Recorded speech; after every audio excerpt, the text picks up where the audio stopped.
Assalamualaikum warahmatullahi wabarakatuh. Perkenalkan, nama saya Erliani Iza Lestari, NIM 2120044, mahasiswi semester 3 Ilmu Pendidikan kelas A.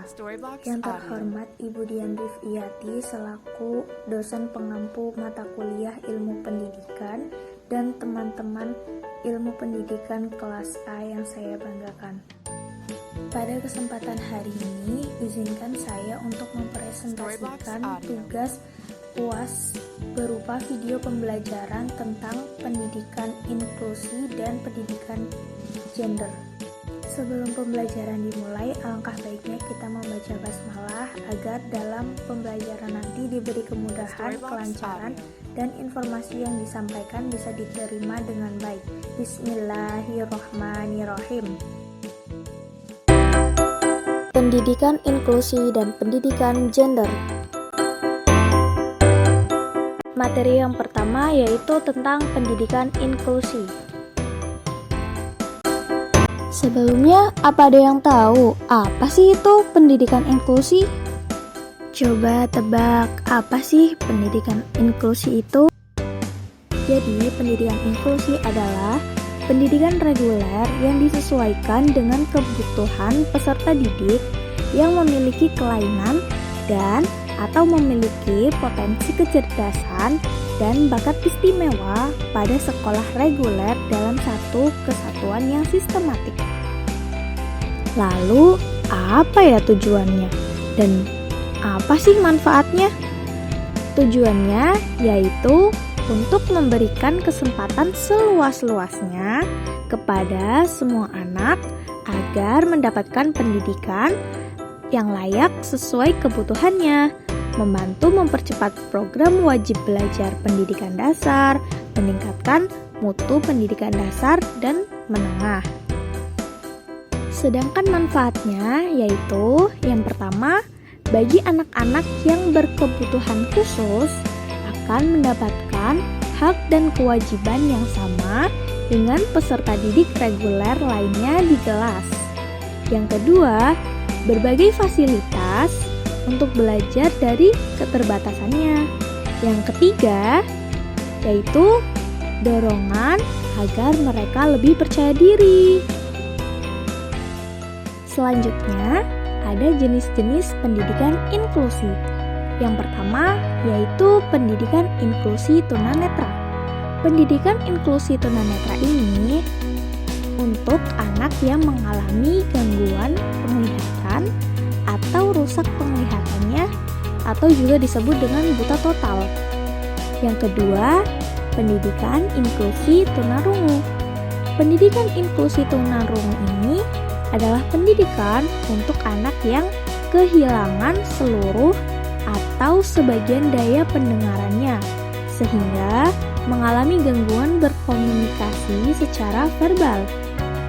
Dan yang ketiga, ada pendidikan tunadiaksa.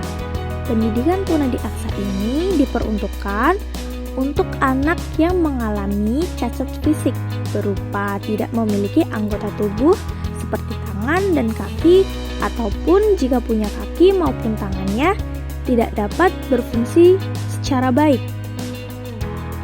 Adapun kelebihan pendidikan inklusi dan kelemahan pendidikan inklusi. Yang pertama, kita akan membahas tentang kelebihan pendidikan inklusi. Kelebihannya yaitu yang pertama, memperoleh keadilan layanan pendidikan. Yang kedua, dapat berpartisipasi dalam kehidupan sekolah tanpa memandang kekurangan.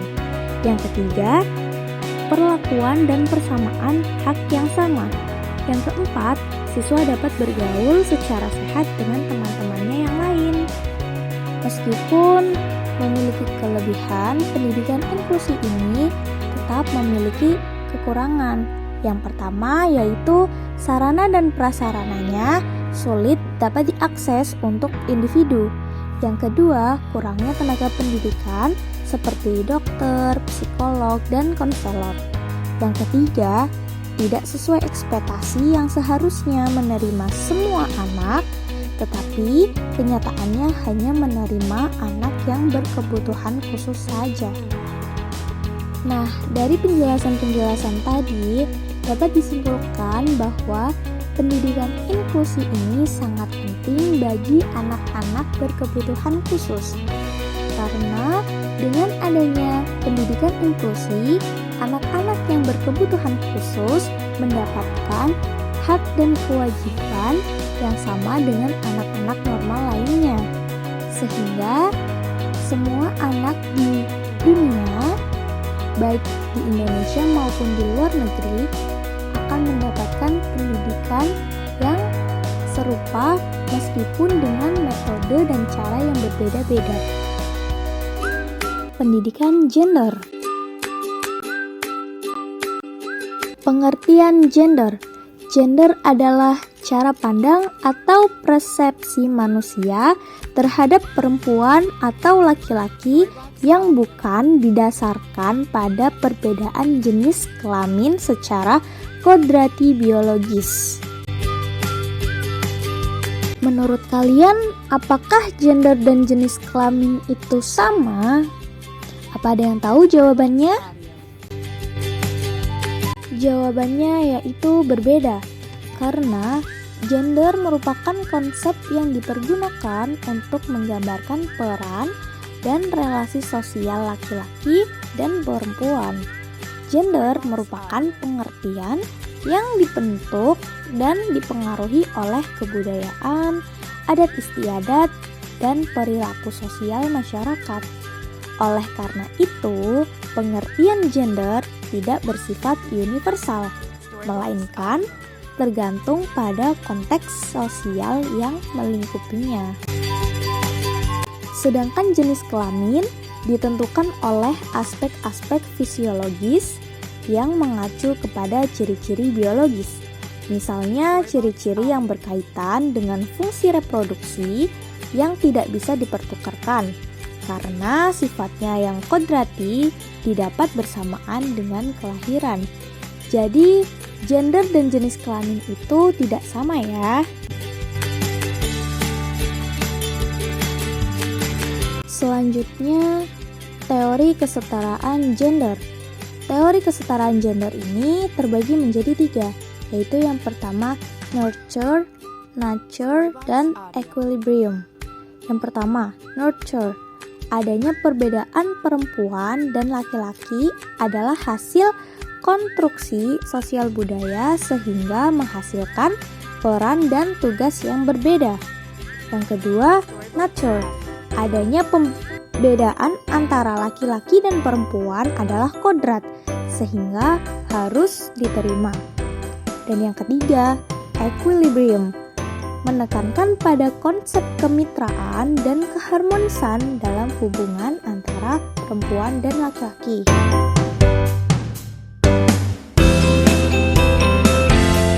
Jenis-jenis peran gender. Jenis-jenis peran gender ini terbagi menjadi 4 tipe. Yang pertama yaitu tipe maskulin, sifat kelaki-lakiannya di atas rata-rata. Yang kedua, tipe feminin, sifat kewanitaannya di atas rata-rata. Yang ketiga, tipe androgen, sifat kelaki-lakian maupun kewanitaannya di atas rata-rata. Dan yang keempat, tipe underdifferentiated, sifat kelaki-lakiannya maupun kewanitaannya di bawah rata-rata.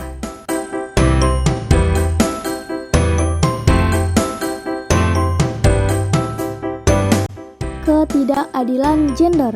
Ketidakadilan gender adalah suatu sistem dan struktur yang menempatkan laki-laki maupun perempuan sebagai korban dari sistem tersebut. Bentuk-bentuk ketidakadilan akibat diskriminasi gender. Yang pertama, marginalisasi atau peminggiran atau pemiskinan perempuan yang mengakibatkan kemiskinan. Yang kedua, subordinasi atau salah satu jenis kelamin dianggap lebih penting atau lebih utama. Yang ketiga, stereotipe atau pelabelan atau penandaan yang sering kali bersifat negatif. Yang keempat, kekerasan, dan yang kelima, beban kerja atau double burden. Kesetaraan gender. Kesetaraan dan keadilan gender adalah suatu kondisi di mana porsi dan siklus sosial perempuan dan laki-laki setara, seimbang, dan harmonis. Bentuk keadilan dan kesetaraan gender. Yang pertama, menerima dan memandang secara wajar perbedaan pada laki-laki dan perempuan. Yang kedua, mendiskusikan bagaimana cara merombak struktur masyarakat yang membedakan peran dan relasi antara laki-laki dan perempuan, serta berupaya menyeimbangkannya. Yang ketiga, meneliti kemampuan dan bakat masing-masing warga negara, baik laki-laki maupun perempuan. Yang keempat, memperjuangkan secara terus-menerus hak asasi manusia.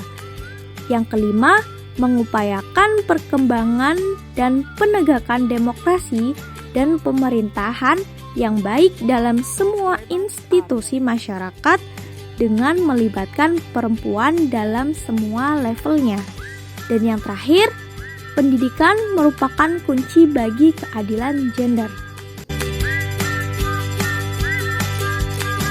Jadi, pendidikan gender sangat penting dalam kehidupan bermasyarakat karena agar tidak ada tindak diskriminasi gender terhadap perempuan maupun laki-laki, sehingga keduanya mendapatkan hak dan kewajiban yang sepadan. Baiklah, karena semua materi telah disampaikan, maka pembelajaran pada hari ini kita cukupkan sampai di sini. Untuk itu, sebelum kita mengakhiri pembelajaran, marilah kita membaca hamdalah bersama-sama. Alhamdulillahirabbil alamin. Terima kasih atas partisipasinya untuk mengikuti pembelajaran pada hari ini. Sekian dari saya, kurang lebihnya mohon maaf. Wassalamualaikum warahmatullahi wabarakatuh.